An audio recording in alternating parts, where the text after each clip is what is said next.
guys, welcome back to the channel, and for today's video I wanted to give you guys a review on Beast, one of the 5 X-Men characters that are currently in the game right now, right? And the reason why I'm reviewing Beast before I even touch Rogue and Storm is because those characters are required in order to get Jean Grey. Beast is not. He is the odd man out, so a lot of people, myself included, initially thought, well, I'm just gonna completely ignore Beast, I'm gonna skip over him and go ahead and rank up those characters and tier 2 them first, right? Because they need to be tier 2 to get Jean Grey. Beast doesn't. Sad life, right? Well, not really, because Beast is still good even at tier 1. So that's why I wanted to give this guy his moment in the sun, because he actually deserves to be worked on because he has a really good kit. So let me just go in here and actually tell you guys why I feel like the Beast is actually a beast, okay? So let's start with his leadership right here, guys. At level 6, as you guys can see, 45% increase to physical attack. This leadership right here is an amazing leadership. There are several like it in the game. However, there's only 2 that are this good when it comes to physical attack, right? This leadership right here is similar to Gorgon. And it is actually an amazing leadership because it applies to all allies regardless of your class or typing, right? There are certain leaderships in the game that gives you 45% increase to like energy, but they only give it to like blast types. Or for example, Magneto, he gives you 45%, but that's only if you're using mutants. So this leadership right here, 45% physical attack regardless of your typing, right? This is amazing. Just this leadership alone to me justifies getting him to 6-star. However, that doesn't mean he's good as a character, because there are characters like Star-Lord who, even with a really good leadership, he's still just kind of a so-so character at best, even with his newest uniform, right? So yeah, definitely think about working on Beast, even if you don't like him, because his leadership is actually premium. Definitely a good leadership. Tier 2 passive, however, is not the greatest. It is not Werewolf level, it is not Coulson level, and the reason why I mentioned those 2 characters is because this tier 2 passive is a support type tier 2 passive. As you guys can see, you get some guaranteed crit rate, you get some recovery, and you get a decrease to all damage received. I do like the crit rate, it is kind of low. That's why I think it is not on the level of Werewolf or Coulson. Decrease to all damage is also nice. The recovery just feels kind of out of place here, because in the entirety of his kit, he doesn't have any type of healing. So I'm just thinking, like, where were they going with this? However, since his leadership is 45% increase to physical attack, you're going to want to pair him, or in most cases, you're going to pair him with Wolverine. And Wolverine has a crazy amount of healing already, so that additional recovery on top of that, even though it won't be like super noticeable, it will make him a little bit harder to kill, especially with the damage being reduced as is, right? More crit rate for Wolverine too, so win-win, right? So having him with Wolverine, because Wolverine leadership is not that great, is going to make Wolverine, if you're using him as your main guy, even better, right? So that's food for thought right there. He's definitely worthy of tier 2ing if you plan to use Wolverine. So the tier 2 passive is not a complete waste. Do you need it? Not really. If you tier 2 him, is it bad? Not really. It's up to you. 5 skill right here is the moneymaker, guys. One of the best skills in the game. It is a crazy buff. As you guys can see, at level 6, you get all attacks increased by 55%. 55% increase. Now keep in mind, when you're using him as the leader already, right? So once you hit the skill right here, you're getting like a crazy 100% increase to your freaking damage. On top of that, all defenses increased by 70%. Take that in, guys. 70%. That is crazy. And to take it a step further, he gets some all speed, which is great, and he gets 30% ignore defense. 30. Which means you don't even need to put any kind of obelisk on him for ignore defense, because once you hit the skill, which you should, because the buff is amazing, you're going to pretty much have maxed out ignore defense right away. You should still get some in your kit, but do you need to put it on the obelisk? Absolutely not. So this right here is an amazing freaking skill. It does some damage, and something that is not listed here as well is that when you use this skill, it gives you a 3-second stun. Like most buff type skills in this game, leaves you standing in place, completely vulnerable, and that's one thing that I always hate. However, in PvP, Conquest, and Shadowland, this is going to be really, really good because it has a really wide radius. So anything that is beside Beast, when he uses this, is going to be stunned for 3 seconds. It is amazing. So definitely love this skill, especially since you can use that opportunity of getting your buff active to go ahead and launch an assault using one of your other skills. So this is not only going to up your damage, it's going to open the gate for you to just completely crush the enemy. Definitely a good skill. And once you get him to 6-star, you should definitely max this skill out first, even if you're low on gold. Trust me when I say that. So next skill right here is also a really good skill. Has a 2-second bind on it, and it does some lightning damage as well. Right? This skill right here, it is a partial iframe. I would say about 80-20. 80% of the skill is an iframe. At the very end, he does a little bit of slashing.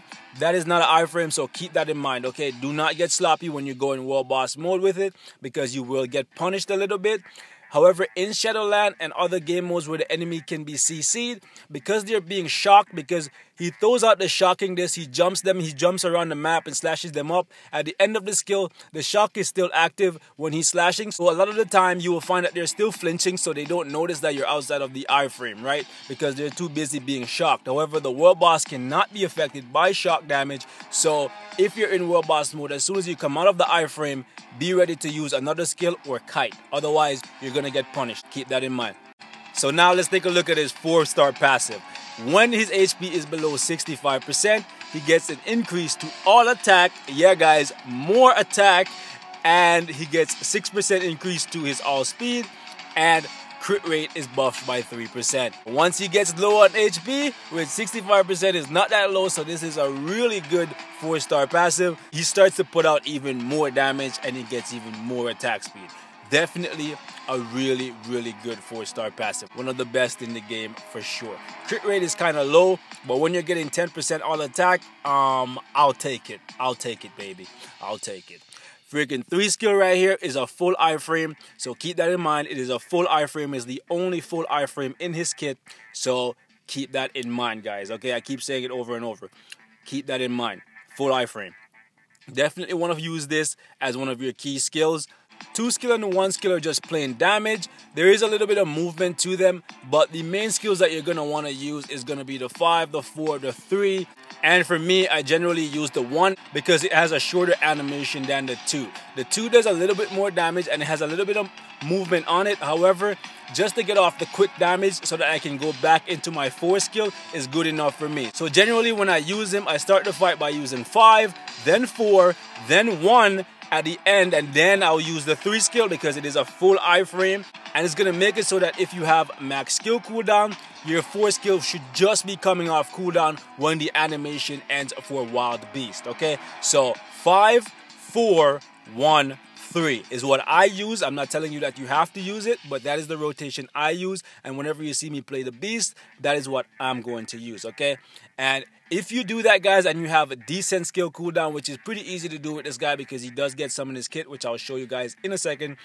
If you do that, it will be very hard for them to even hit you, and if they do hit you, because you have his 5 skill up, you're going to take very little damage, okay? He's pretty tanky, he has a good bit of CC, and there's a couple iframes in here. Overall, a very, very solid kit, okay? Definitely deserves some love, so think about it, guys. As for his native gears, guys, he gets physical attack and HP. Definitely love this slot, even though HP is in the 2nd slot. I do not like that. I would prefer if it was in the 1st slot on one of the other 3 gears, because that's going to make him even more tanky, but at least he gets HP in the kit, right?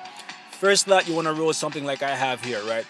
Physical attack per level for the first 2, and then you want to go for physical and all attack in the remaining slot. That's going to give you more bang for your buck. Next one right here, he gets all defenses and crit damage. This is amazing. This is one of the best 2nd slots I've seen in a long time. Absolutely love it. Even some of the most OP characters in the game don't get a good 2nd slot like this, okay? Really love it, all defense. And since he's a combat type and he's weaker against blast types, and most blast types deal energy damage, I decided to go for energy defense per level right here just to get a little bit more energy defense. And then for the remaining slots, I went for all defenses. 3rd slot right here, crowd control and crit rate. This is where I would have liked the HP to be honest. I would have happily traded crowd control in the 2nd slot on the 1st gear 4 HP in the first slot here because you would have gotten significantly more. Sadly, crowd control, nothing you can do about it. Crit rate is nice though. So for right here, you want to go for HP per level, and you can go for HP per level for the first 2, and that's going to be really good. However, you can roll for what I have here, and you can just roll HP per level for the first 1, and then go for HP for the others, okay? And that's going to be good. This slot right here, skill cooldown and movement speed. I'm not a fan of movement speed, so that makes me a little bit sad. However, he does move pretty quickly, so that may be attributed to the fact that he has good movement speed from the native gears. Who knows, right? Skill cooldown is premium though. Absolutely love that, because that's why I said it's going to be very easy to max out his skill cooldown.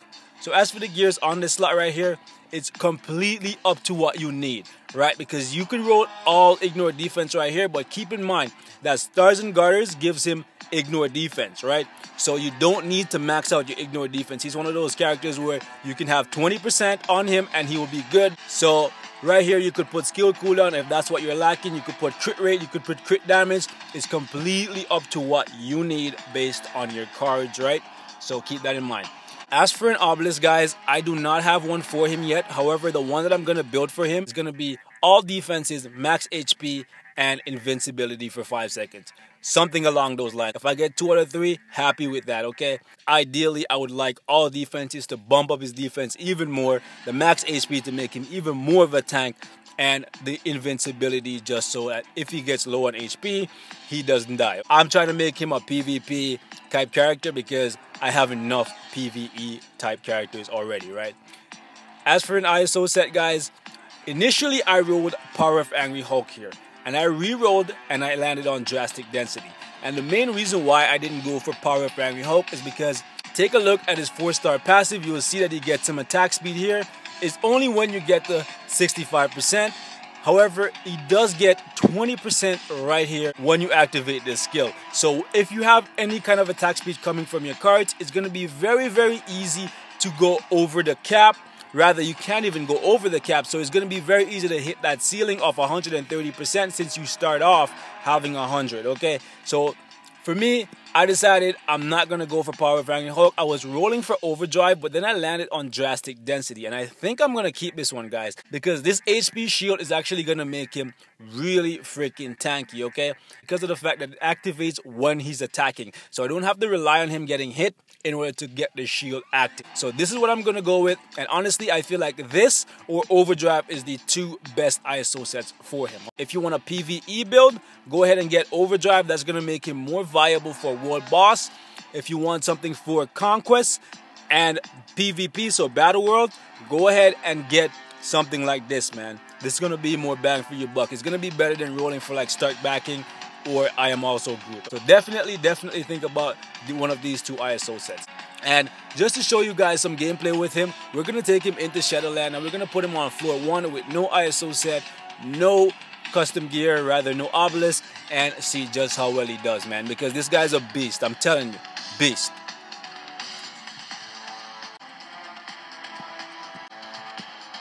Let's do this.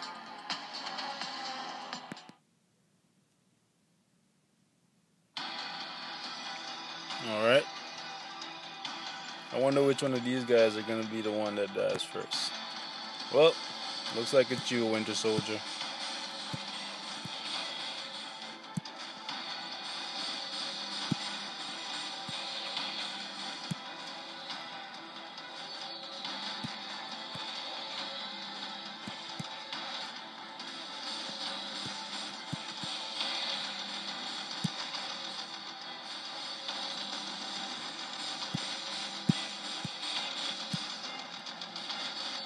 No escape.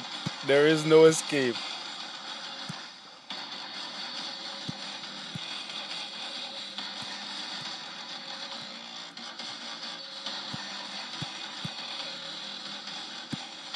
Rework or not, Spider-Man, it's over for you, bro.